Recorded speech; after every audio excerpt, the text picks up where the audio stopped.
Hello guys, welcome back. So ayan, papunta pala ako dyan sa gym. Kabilang iskinita lang namin yan. Makikita ano. Ayun, sa kabila lang.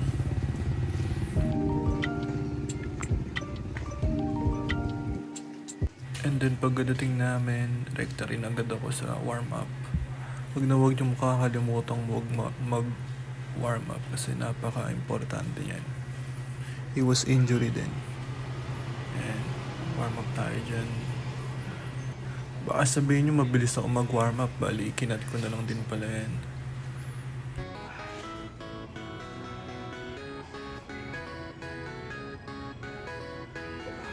Bali shoulder pala tayo ngayon at ayan, ang unang workout natin, military press. Warm up lang yun guys, kaya magaan muna.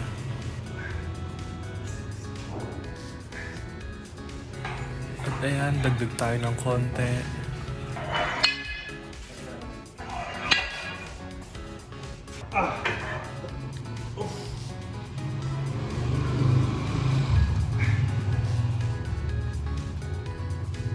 At dyan, nagdagdag na ulit na ako.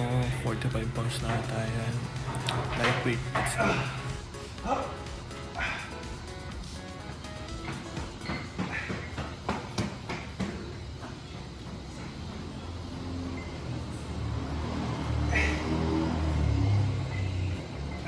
Next workout natin guys, Arnold press bar tawag dito. Kung di ako nagkakamali, mali yan.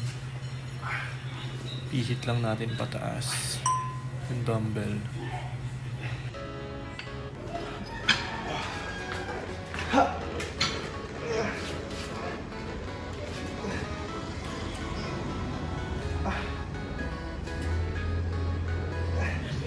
Next naman, next workout ay sa lateral raise. Ayan, medyo magaan lang dyan kasi medyo mahirap yung workout na yan. Napakasakit kahit magaan lang.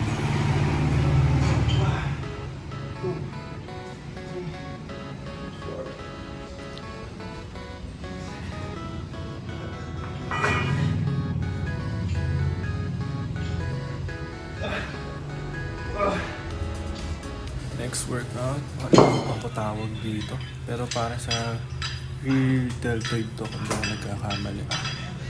Ayan, magaan lang din dyan kasi medyo masakit ka lang mahirap.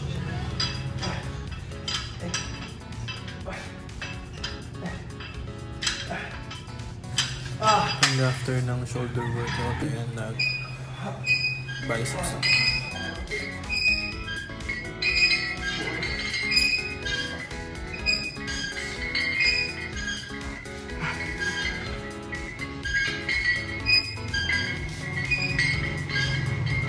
Nag-hammer curl din pala natin pero hindi ko na na-video kasi ng tao na iya ako. Post-workout meal natin guys. Argentina beef tapa 200 grams. Ito yung nutrition facts niya. So parang di 200 grams ang konti pag naluto. Solid. Ayan, medyo mahina din pala ako sa kanin kaya kung nakikita niya konti lang yung kinuha ko dyan.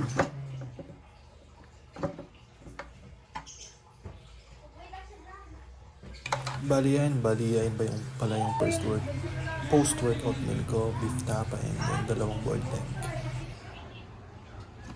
Ito yung box niya. And size 11, Giannis Immortality 3. Ganda ng box.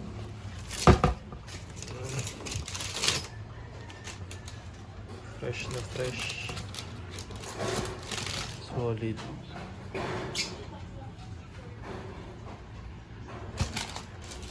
Try ko na rin kanina. Okay din yung tunog niya.